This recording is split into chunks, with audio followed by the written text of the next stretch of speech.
quero dividir com você os 5 erros que eu cometi no começo da minha advocacia. Que com certeza, se eu tivesse tido essa aula ou escutado de alguém, o caminho seria bem menos dolorido e talvez até mais curto. Vamos ao primeiro erro, que na minha opinião, eu cometi e acho que foi o que mais me atrapalhou no sentido do tempo. Se eu não tivesse cometido, eu teria começado a ter resultados bem antes. Primeiro, pegar todas as demandas que apareciam, independente da área que fosse ou se eu conhecia ou não a matéria.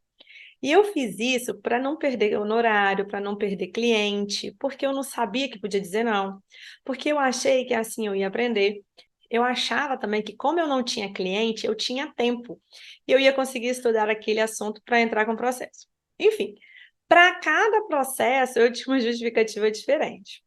Só que a grande verdade é que um dia eu estava estudando rescisão de contrato de trabalho, no outro eu estava desesperada procurando planilha de direito previdenciário no Google.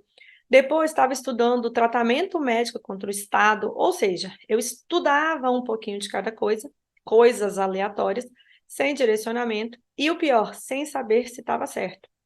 A sensação que eu tinha era que, no final, a minha petição e o processo como um todo parecia mais uma coxa de retalho.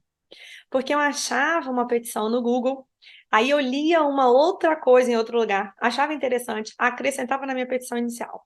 Precisava fazer uma adaptação? Pegava um outro texto de uma outra petição inicial e colocava lá. Ou seja, coxa de retalho era a melhor definição para a minha petição inicial.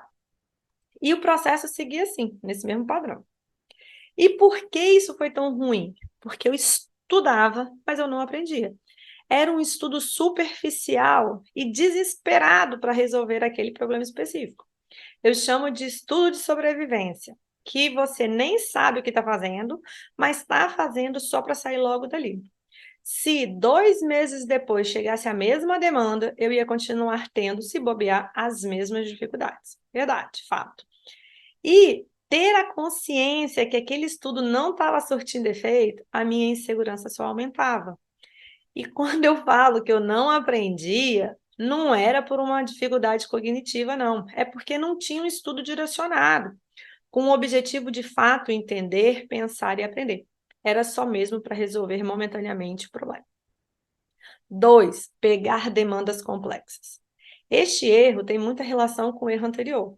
Porque no início, muitas vezes, a gente fica tentado a pegar demandas complexas, principalmente pelo valor dos honorários. Mas, para mim, sem sombra de dúvidas, foi a pior coisa que eu fiz. Vou fazer uma comparação para você entender o que eu quero dizer. Quando a gente é bebê de colo, primeiro a gente só fica deitadinho, depois a gente aprende a sentar, depois a engatinhar, depois a andar. Isso tudo alguém ensina para a gente e a gente aprende. Agora, você já viu alguém ensinando um bebê a correr? O que você acha que vai acontecer com uma criança que ainda está engatinhando se ela tentar correr? É a mesma coisa no início da nossa advocacia. Primeiro, aprende a andar, um passo de cada vez, com segurança, porque assim você terá confiança para correr quando for o momento. Sozinho, sem precisar de ajuda ou de alguém para te ensinar. E mesmo depois, se por um acaso você tropeçar ou tiver qualquer obstáculo pelo caminho, você vai saber se virar, porque você sabe e tem segurança no que você está fazendo. Agora, se aquele bebê que está aprendendo a andar já tenta correr, ele vai cair tanto, vai se machucar e às vezes até ter alguma fratura grave. E aí, conclusão? Grande chance daquele bebê ficar medroso, porque já caiu e se machucou muito. E tem a dificuldade e insegurança para andar e correr, por medo, simplesmente por medo. No início da nossa advocacia, fazer demandas mais complexas do que você tem capacidade só vai te deixar mais inseguro, te atrasar e muitas vezes, o que é pior, te traumatizar. Todas as demandas que a gente aprende no Prática Jurídica Estratégica e também que eu falo no meu perfil do Instagram, eu tenho certeza absoluta que você consegue fazer sozinho. Você pode até ter um pouco de dificuldade, mas você vai saber se virar. E ao final dela, você vai sair mais confiante, porque de fato você atuou de forma pensante naquele processo. E você vai sair encorajado e com vontade de ter novos processos, porque você se sentiu capaz após aquele processo. E o contrário também é verdadeiro. Se no começo você pega uma demanda de plano de saúde, que tem muitas leis, ou então de direito bancário, que tem cálculos muito complexos, perícia, por exemplo, a chance de você sair desencorajado daquele processo é enorme. Imagina no seu primeiro processo você ter uma audiência de instrução extremamente difícil. Você vai se sentir motivado para ter outros processos? Muito provavelmente que a resposta é não. E ouso dizer que você pode sair até traumatizado, achando que a advocacia não é para você. Então, a minha recomendação é subir um degrau de cada vez. E aqui, fazendo o adendo de forma bem resumida, eu quero te contar por que eu defendo que a forma mais rápida e mais fácil para você começar a advogar é através do direito do consumidor. Primeiro, faça o entendimento do caso. O direito do consumidor é um campo comum a todos os cidadãos, o que facilita a compreensão e a análise do caso dos seus clientes. A mesma situação que está acontecendo com o seu cliente pode já ter acontecido com você. Por exemplo, seu cliente foi para uma viagem a trabalho com passagem aérea paga pela empresa. O voo atrasou mais ou menos 3 horas e, com isso, ele perdeu uma reunião importante de trabalho, tornando essa viagem totalmente inútil. Você pode até não saber se o seu cliente tem ou não direito, mas você consegue perceber que tem alguma coisa errada ali. Concorda? É diferente de um cliente que te procura falando que é técnico de enfermagem e é responsável, dentre outras coisas, pela higiene pessoal de pacientes com doenças infecto-contagiosas. E ele recebia adicional de insalubridade em grau médio e te pergunta se o correto não seria insalubridade em grau máximo. E aí, o que você responde? Esses dois exemplos aconteceram comigo logo no começo da advocacia. E aí você concorda que o entendimento das demandas mais frequentes do direito do consumidor são mais fáceis de você interpretar, de você entender, justamente porque elas são corriqueiras. 2, alta demanda. Considerando que todo brasileiro é consumidor e que todo santo dia, pelo menos, um consumidor está sendo lesado, a demanda é alta. De acordo com o site Reclame Aqui, são registradas 1 milhão, isso mesmo, 1 milhão de reclamações por mês. Isso significa uma média de 33 mil consumidores lesados por dia, registrando reclamações só no Reclame Aqui. De acordo com os números do CNJ do ano passado, 22 mil processos protocolados diariamente de direito do consumidor. Então, comprovadamente, a demanda é alta. E aqui eu lanço um desafio. Eu aposto com você que neste momento tem algum conhecido seu com problema de consumo. Certeza absoluta disso. 3, rápido retorno financeiro. O procedimento no juizado especial simples é mais rápido, mais simples e menos burocrático que na justiça comum, além de grande possibilidade de acordo entre as partes. A consequência disso é o desfecho do processo e o retorno financeiro mais rápido se a gente comparar qualquer outra área do direito. 4, praticidade e autonomia.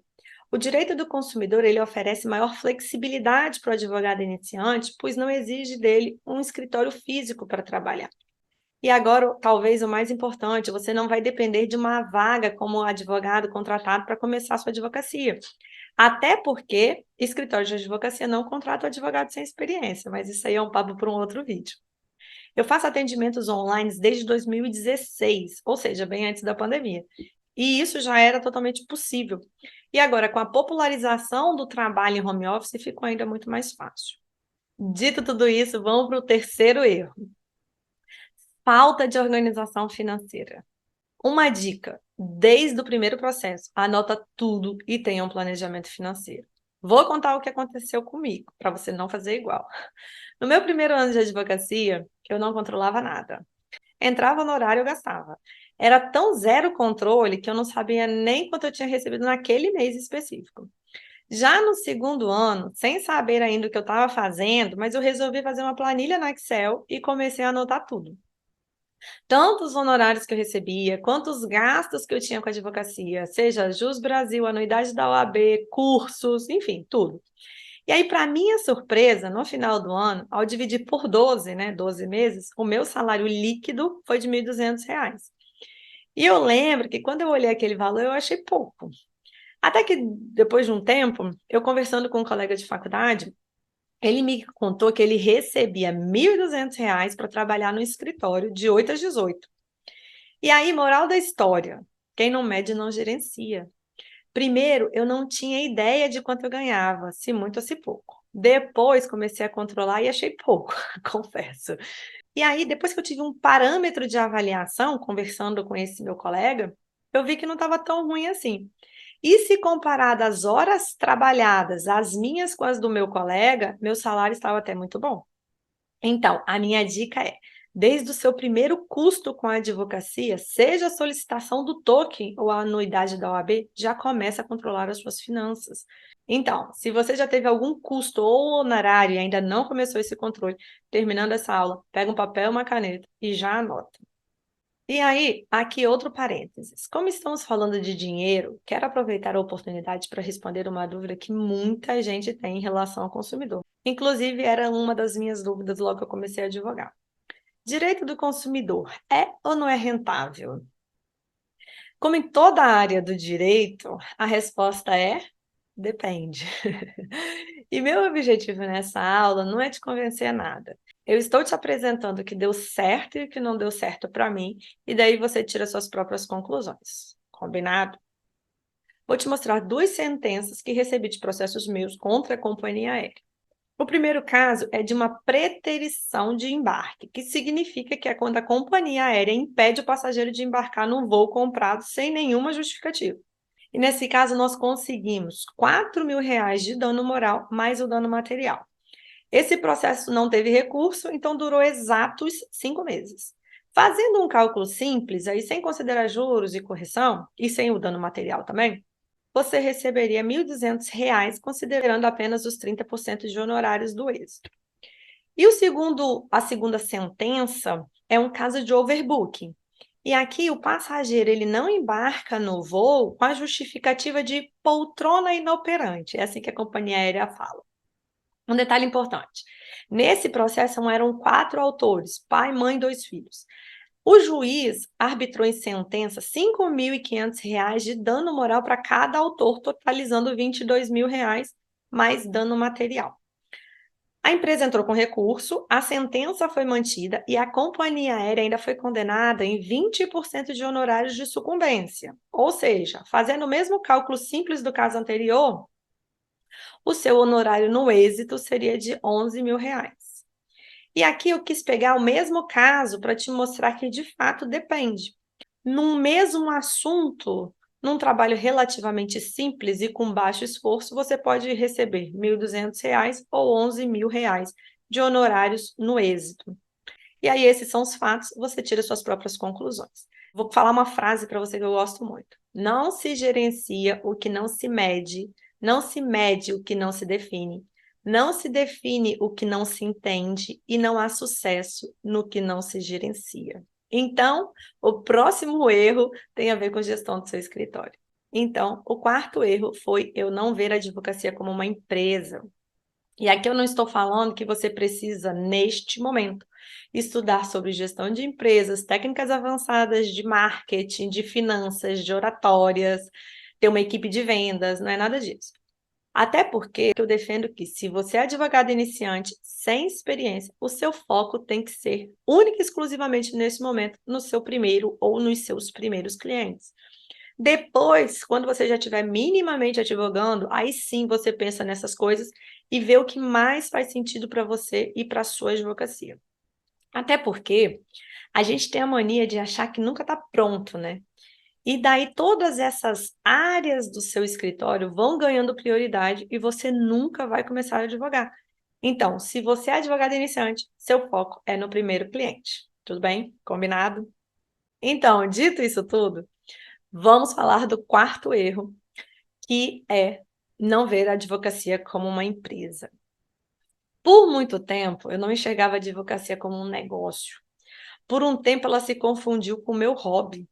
Eu amo advogar no direito do consumidor e muitas vezes eu fiz pelo simples prazer de estar advogando.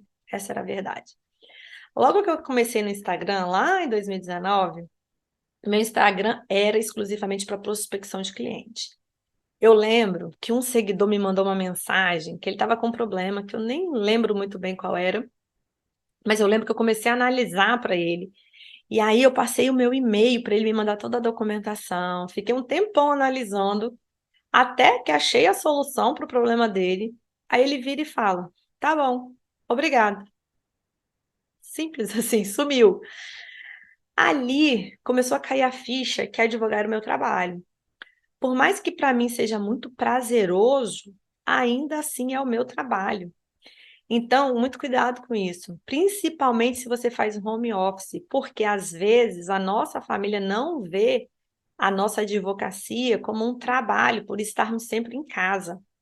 Então, se esse é o seu caso, você precisa internalizar que você tem um escritório de advocacia, que esse é o seu trabalho e se comprometa com isso. E aqui, mais uma vez, o escritório de advocacia não é um espaço físico, é você enquanto advogado. Tudo bem? Quinto e último erro, que também está ligado ao erro 4, que é definição de metas. Não espere clientes cair do céu. E aqui começa a entender que você precisa ir atrás deles. Coloque metas. Lembra que precisamos controlar para gerenciar? Que eu falei no erro 4?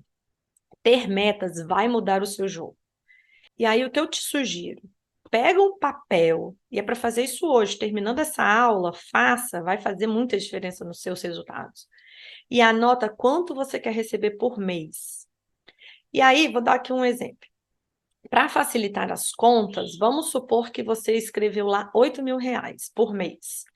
E eu gosto de considerar que cada processo eu vou receber R$ 1.000, mesmo sabendo que na maioria das vezes esse valor é muito maior. Mas, enfim, eu gosto de usar como base que cada processo eu vou receber R$ 1.000.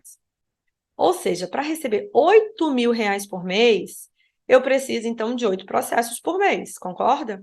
Como são 4 semanas, então eu preciso prospectar 2 clientes por semana. E aí você vai atrás desses clientes. É uma fórmula simplista, mas funciona. E mais que isso, você não fica dependendo da sorte. Obviamente que esse valor não é linear, principalmente no primeiro ano, porque vai demorar alguns meses para você receber o seu primeiro honorário no êxito, já que normalmente ele é o que tem um volume maior. Bom, por hoje é só. Aproveite o que fizer sentido para você, mas se você me pedir um conselho, esses são os melhores que eu poderia te dar e que eu até pagaria mesmo, de verdade, para ter recebido quando eu comecei a advogar.